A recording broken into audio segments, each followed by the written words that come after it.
प्यारे विद्यार्थियों, bright future classes में आप सभी का पुनः स्वागत, हार्दिक अभिनंदन। विज्ञान विषय के वीडियो की श्रृंखला में मैं आपके लिए इस वीडियो में लेकर आया हूं मेंडल के आनुवंशिकता के नियमों में पहला नियम प्रभाविता का नियम। सबसे पहली बात, आनुवंशिकता क्या होती है? आनुवंशिकता का मतलब माता पिता से संतानों में लक्षणों का जाना या एक पीढ़ी से दूसरी पीढ़ी में लक्षणों का स्थानांतरण होना आनुवंशिकता कहलाता है। माता पिता के गुण संतान में जाते हैं, यह आनुवंशिकता कहलाता है। और विज्ञान की जिस शाखा में आनुवंशिकता का अध्ययन किया जाता है वो कहलाती है आनुवंशिकी। सबसे पहले इस बात का पता लगाने वाले थे sir John Grigor Mendel. Mendel ने आनुवंशिकता के नियम सबसे पहले दिए। उन्होंने मटर के पौधे के ऊपर प्रयोग किए और यह बात सिद्ध करी कि माता पिता या एक पीढ़ी से दूसरी पीढ़ी में लक्षण ट्रांसफर होते हैं, उसे हम आनुवंशिकता कहते हैं। तो चलिए पहला नियम हम पढ़ते हैं, प्रभाविता का नियम।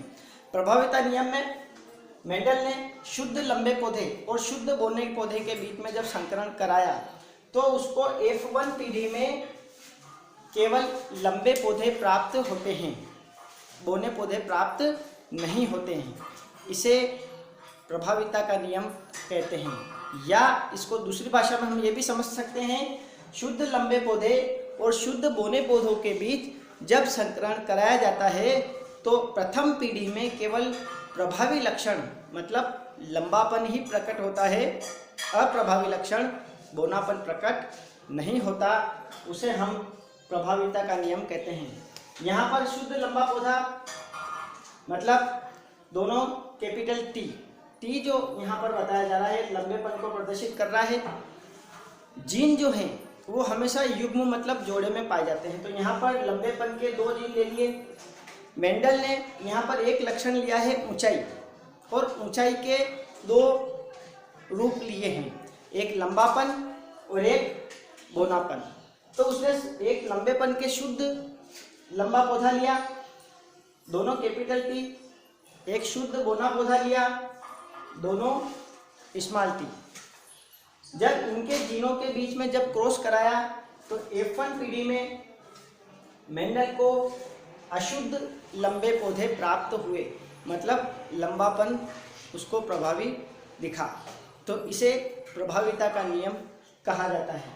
यहाँ पर एक बात गौर करने वाली ये होती है कि जो समयुग्मजी जनक होते हैं, यहाँ पर ये समयुग्मजी जनक है जिसमें दोनों जीन एक समान होते हैं, ऐसे जनक को, ऐसे युग्म को समयुग्मजी कहते हैं।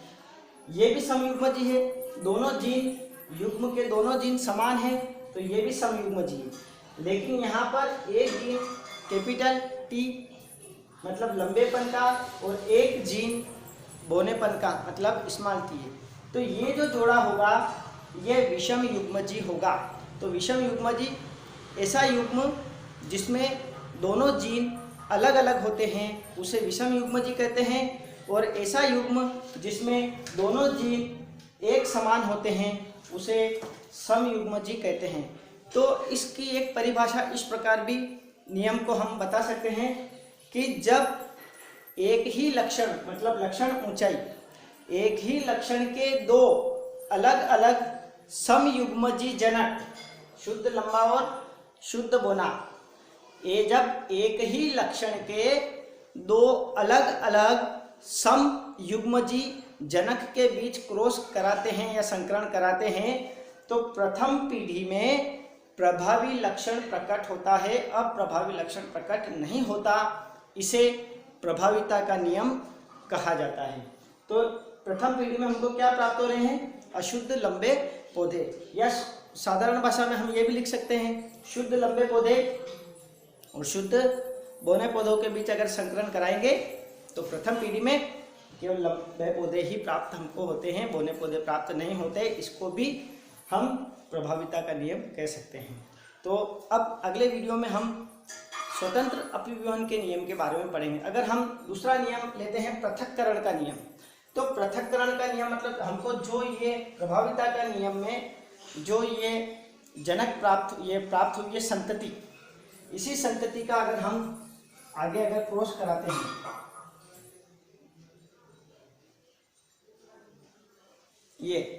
तो पहले ब्लॉक में दोनों कैपिटल टी, इसका इससे क्रॉस हो जाएगा, इस टी का इससे कराएंगे तो कैपिटल टी और स्मॉल टी, इस छोटे टी का बड़े टी के साथ कराएंगे तो कैपिटल टी और स्मॉल टी। अब ये टी और ये टी, ये दोनों ब्लॉक भर देंगे। तो यहाँ पर अगर हम देखते हैं तो जहाँ पर कैपिटल अक्षर दिखाई देता है वो प्रभावी लक्षण होता है और जो स्मॉल होता है वो अप्रभावी होता है। तो प्रभाविता का नियम हमने पहला पढ़ चुके हैं कि केवल कैपिटल अक्षर अगर हमको दिख जाएगा तो वह प्रभावी लक्षण ही होगा। तो यहाँ पर एक कैपिटल टी मतलब लंबा, दूसरा कैपिटल टी मतलब ये भी लंबा, और तीसरा कैपिटल टी मतलब ये भी लंबा। मतलब 3 पौधे लंबे प्राप्त हो रहे हैं और एक पौधा बोना प्राप्त हो रहा है। यहाँ शुद्ध अशुद्ध पौधे की बात नहीं हो रही, केवल लंबापन और बोनेपन की। तो 3 लंबे और बोने पौधे हमको प्राप्त हो रहे हैं F2PD में। अब यहाँ पर हम देखते हैं कि ये इनका लक्षण प्रारूप है, मतलब बाहर से पौधे कैसे दिखाई दे रहे हैं कि 3 बड़े दिखाई दे रहे हैं और एक छोटा दिखाई दे रहा है। लेकिन इनका जीन प्रारूप अगर देखें तो एक पौधा शुद्ध लंबा, दोनों कैपिटल टी, उसके बाद ये भी अशुद्ध लंबा और ये भी अशुद्ध लंबा, क्योंकि एक बड़ा टी है और एक छोटा टी, तो ये है अशुद्ध। ये भी बड़ा टी और ये भी छोटा टी, तो ये भी है अशुद्ध। लेकिन दोनों में कैपिटल टी आ रहा है, इसका मतलब लंबे। तो ये 2 अशुद्ध लंबे और एक हो जाएगा शुद्ध बोना। तो ये हो जाता है इसका जीन प्रारूप और ये हो जाता है इसका लक्षण प्रारूप। तो लक्षण प्रारूप जो होगा मतलब जीव की बाह्य लक्षणों की प्रतीति को लक्षण प्रारूप कहते हैं और जीव की आनुवंशिक की प्रतीति या आनुवंशिक की संरचना को जीन प्रारूप कहा जाता है। तो यहाँ पर हम देखेंगे कि लक्षण प्रारूप कितना आया, 3:1। जीन प्रारूप कितना आया, 1:2:1।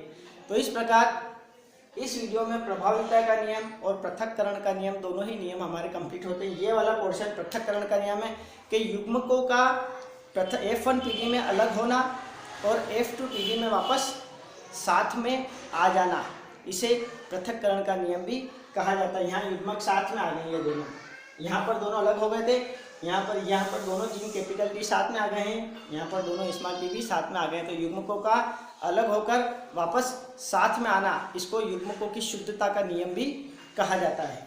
तो साथियों, कैसा लगा आपको ये वीडियो? अगर अच्छा लगे तो अपने मित्रों से प्ले स्टोर पर जाकर ब्राइट फ्यूचर क्लासेस को डाउनलोड करिए और साइन अप करिए। Thank you very much.